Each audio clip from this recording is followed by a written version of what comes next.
அந்த பொம்பளை கொஞ்சம் நேரில் வர சொல்லுங்க, நான் உட்காந்து பேசுகிறேன் அப்படின்னு. நான் காத்துட்ருக்க சீமான் அவர்களே, உங்களை நேரில் பார்த்து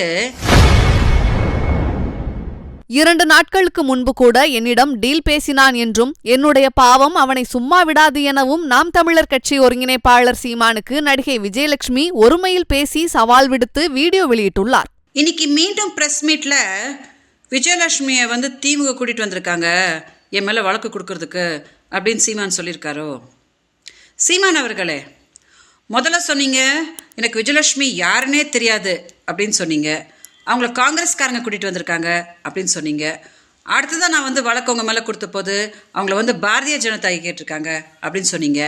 இப்போது மதுரை செல்வம் வச்சு நீங்கள் 2023 ஒரு பேச்சுவார்த்தைக்கு எங்கிட்ட வந்தீங்க இல்லையா? அதில் நான் 50,000 ரூபாய் மாதம் கொடுத்துட்றேன், என்னை பற்றி எங்கேயும் பேசாத அப்படின்னு சொல்லிட்டு மாதம் 50,000 ரூபாய்லாம் போட்டிங்க. எங்கிட்ட வீடியோஸ் எல்லாம் வாங்கினீங்க. அப்புறம் மதுரை செல்வம் உங்கள் வீட்டுக்காரர்கிட்ட பேசுகிறதுக்கு யார்கிட்டக்கா கேட்கணும் அப்படின்ற வாக்குமூலம்லாம் கொடுத்தான்.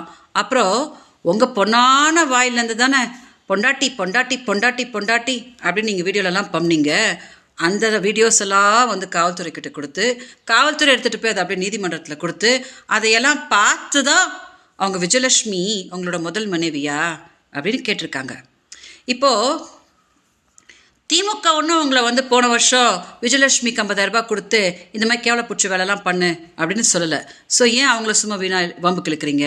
அப்போ இன்னொரு விஷயம் சொன்னீங்களாம், அந்த பொம்பளை கொஞ்சம் நேரில் வர சொல்லுங்கள், நான் உட்காந்து பேசுகிறேன் அப்படின்னு. நான் காத்துட்ருக்க சீமான் அவர்களே, உங்களை நேரில் பார்த்து என்னைய பார்த்தா உனக்கு எப்படா தெரியுது அப்படின்னு கேட்கணுன்னு நான் காத்துட்டு தான் இருக்கேன். கொஞ்சம் காவல்துறை கிட்ட சொல்லுங்கள், உடனே அதுக்கு அரேஞ்ச் பண்ணிவிடுவாங்க. ஏமாத்தாதீங்க சீமான் அவர்களே, என்னோட பாவத்தை கட்டிக்காதீங்க. 2 நாளைக்கு முன்னாடி கூட சமாதான பேச்சுவார்த்தைக்கு நீங்கள் ஆட்களை அமுச்சுட்டு இன்னைக்கு அப்படியே ப்ரெஸ் கிட்ட அந்த பொம்பளை அவள் அப்படி இப்படி அப்படின்னு இன்னைக்கு கூட துரோகம் பண்ணுறீங்களா?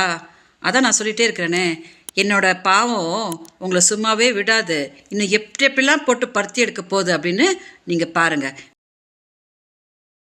செய்திகளை உள்ளது உள்ளபடி தெரிந்து கொள்ள ரெஃப்ளெக்ட் நியூஸை சப்ஸ்கிரைப் பண்ணுங்க.